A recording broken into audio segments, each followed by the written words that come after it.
আসসালামু আলাইকুম ওয়া রাহমাতুল্লাহ। আলহামদুলিল্লাহি ওয়াহদা ওয়াসসালাতু ওয়াসসালামু আলা মান লা নাবিয়্যা বা'দা। আউযু বিল্লাহি মিনাশ শাইতানির রাজীম। বিসমিল্লাহির রহমানির রহিম।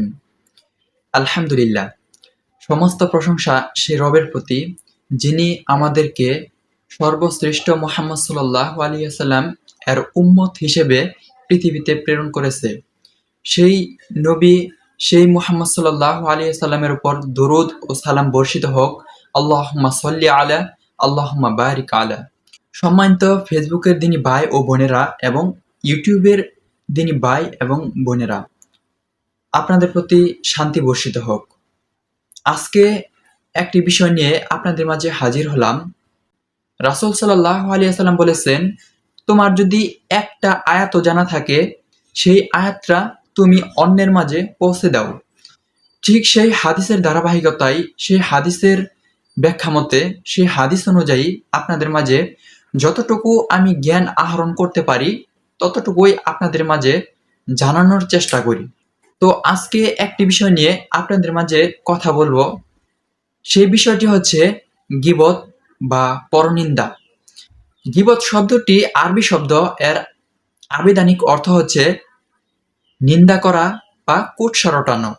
ইসলামী শরীয়তের পরিভাষায় গীবত হচ্ছে যখন কোনো মানুষের অনুপস্থিতিতে তার সমালোচনা করা হয়, তখন তাকে গীবত বলা হয়ে থাকে। একবার রাসূল সাল্লাল্লাহু আলাইহি সাল্লাম এক মজলিসে বসা ছিল। সেখানে রাসূল সাল্লাল্লাহু আলাইহি সাল্লাম সাহাবীদের উদ্দেশ্যে বলল, তোমরা কি জানো গীবত কি? সাহাবীরা বলল, আল্লাহ ও তার রাসূলই ভালো জানে। তখন রাসূল সাল্লাল্লাহু আলাইহি সাল্লাম এই গীবত সম্পর্কে তিনি এই কথা বললেন যে, যখন কোনো ব্যক্তির অনুপস্থিতিতে তার সমালোচনা করা হয়, তখন তাকে গীবত বলা হয়ে থাকে। সেই মজলিসে বসা এক সাহাবী রাসূল সাল্লাল্লাহু আলাইহি সাল্লামকে প্রশ্ন করে বলল, যদি কোনো ব্যক্তির মাঝে সেই সমালোচনার বিষয়টি থাকে, এরপরেও কি গীবত হবে? তখন রাসূল সাল্লাল্লাহু আলাইহি সাল্লাম সেই সাহাবীর প্রশ্নের উত্তরে বলল, যখন কোনো ব্যক্তির সমালোচনা করা হয় এবং যে সমালোচনা করা হয় সেই বিষয়টি তার মধ্যে উপস্থিত থাকে, তখন সেটা গীবত হয়।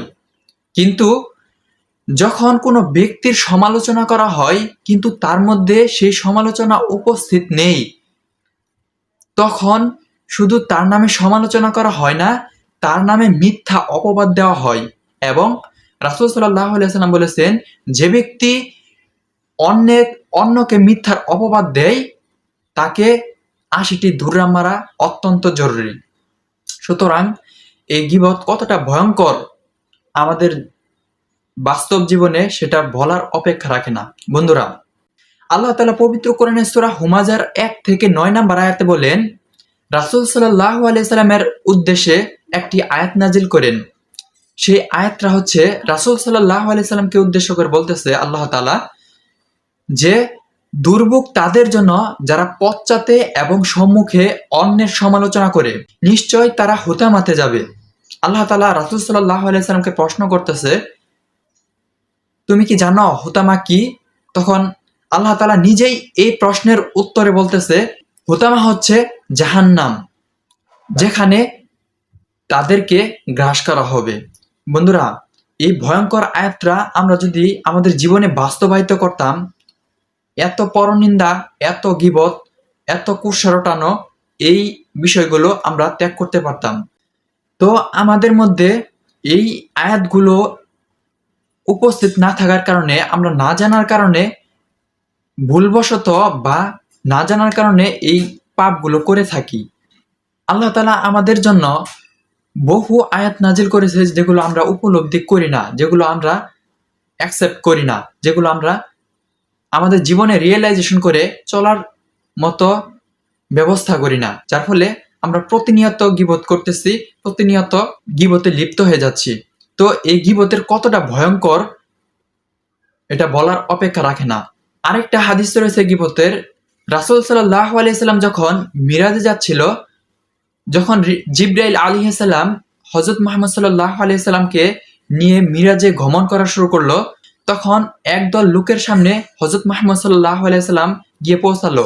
তখন সেখানে দেখতে পেল যে একদল লোকের নখগুলো বড় বড় এবং তাদের সেই নখ দিয়ে তাদের বক্ষ এবং মুখ জোরে সুরে আঘাত করতেছে। তখন রাসূল সাল্লাল্লাহু আলাইহি সাল্লাম জিবরাইল আলাইহিস সালামকে বলল, এরা কারা? তখন জিবরাইল আলাইহিস সালাম রাসূল সাল্লাল্লাহু আলাইহি সাল্লামের উদ্দেশ্যে বলল, এরা হচ্ছে তারা যারা জীবিত অবস্থায় তাদের ভাইয়ের গোশত খেত, অর্থাৎ যারা পরনিন্দা করত এবং গীবত করত। কতটা ভয়ঙ্কর এই গীবতের শাস্তি সেটা রাসূল সাল্লাল্লাহু আলাইহি সাল্লাম মিরাজের রাতে গিয়ে দেখতে পেরেছে। তো এত ভয়ঙ্কর গীবতের শাস্তি জানা সত্ত্বেও যদি আমরা গীবত পরিত্যাগ না করি, তাহলে কতটা ভয়ঙ্কর শাস্তি আমাদের জন্য অপেক্ষা করছে সেটা বলার অপেক্ষা রাখে না। এখন প্রশ্ন হলো, আমরা এই গীবত কিভাবে ত্যাগ করতে পারবো? গীবত ত্যাগ করার জন্য বেশ কিছু বিষয় আমাদেরকে মাথায় রাখতে হবে। প্রথম যে বিষয়টি আমাদেরকে মাথায় রাখতে হবে, গীবত সম্পর্কে আমাদেরকে জানতে হবে। দ্বিতীয় বিষয়টি হচ্ছে, আমাদেরকে সবসময় এমন বিষয়ে আলোচনা করার জরুরি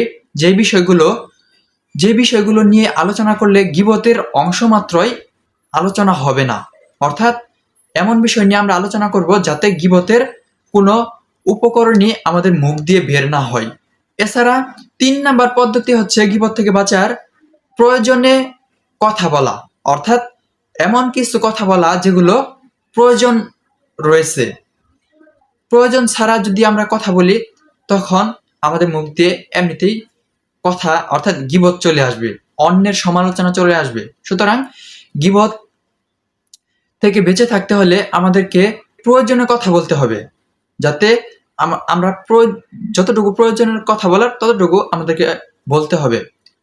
তাহলে আমরা এই গীবত থেকে অনেকটাই দূরে থাকতে পারবো।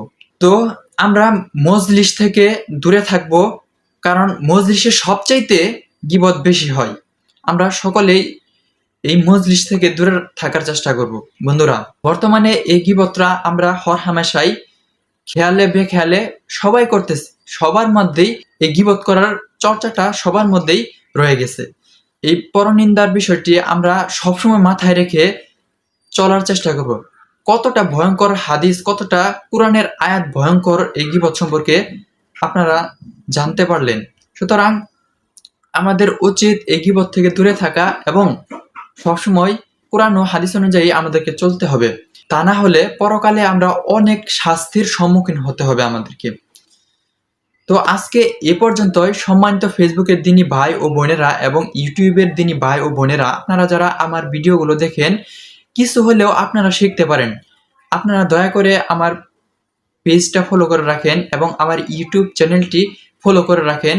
আপনাদের প্রয়োজনীয় প্রত্যেকটা বিষয় আমি আপনাদের মাঝে কিছু হলেও আপনাদের মাঝে বোঝানোর চেষ্টা করব। রাসূল সাল্লাল্লাহু আলাইহি সাল্লাম বলেছেন, তোমাদের মধ্যে যদি একটি আয়াত জানা থাকে, তাহলে সেই আয়াতটা তুমি অন্যের মাঝে পৌঁছে দাও। রাসূল সাল্লাল্লাহু আলাইহি সাল্লাম বলেন নাই যে তোমাদেরকে অধিক জ্ঞান অর্জন করতে হবে মানুষের মাঝে তা পৌঁছানোর জন্য। রাসূল সাল্লাল্লাহু আলাইহি সাল্লাম বরং এটা বলেছে যে তোমাদের মধ্যে যদি একটি আয়াত থাকে, সেই আয়াতটা অন্যের কাছে ছড়িয়ে দাও বা পৌঁছে দাও। সুতরাং আপনাদের মধ্যে যদি একটা আয়াত জানা থাকে, আপনারা ফেসবুক, ইউটিউব, বর্তমানে জনপ্রিয় প্ল্যাটফর্মগুলো হচ্ছে ফেসবুক, ইউটিউব, এগুলোতে আপনারা শেয়ার করতে পারেন। ইনশাআল্লাহ রাসূল সাল্লাল্লাহু আলাইহি সাল্লাম এর সেই হাদিসটা আপনার মানা হবে। তো সকলকেই আল্লাহ তাআলা এই গীবত থেকে বাঁচার তৌফিক দান করুক এবং আমরা প্রতিজ্ঞাবদ্ধ হব, দৃঢ়ভাবে আমরা প্রতিজ্ঞা করব যে আমরা গীবত করব না, অন্যের সমালোচনা করব না এবং সব ধরনের মজলিস ত্যাগ করব যেগুলোতে গীবত করা হয়। আড্ডাখানা ত্যাগ করব এবং সব ধরনের বাজে অভ্যাস, গীবতের বিষয়টি মাথায় রেখে আমরা সর্বাধিক চলার চেষ্টা করব। তো এত ভয়ঙ্কর হাদিসগুলো জানা সত্ত্বেও যদি আমরা পরিবর্তন না হই, তাহলে আমাদের জন্য হুতামা অপেক্ষা করছে, যেখানে আমাদেরকে গ্রাস করা হবে। তো সকলকে আল্লাহ তাআলা ভালো রাখুক, সুস্থ রাখুক, এই কামনা করি। আর একটি বিষয়, আপনারা দয়া করে এই ভিডিওটা শেয়ার করে দেন, যাতে একটি আয়াত অন্যরা জানতে পারে। তো সকলকে আল্লাহ তাআলা সুস্থ রাখুক, ভালো রাখুক, এই কামনা করি। আসসালামু আলাইকুম ওয়া রাহমাতুল্লাহি ওয়া বারাকাতুহু।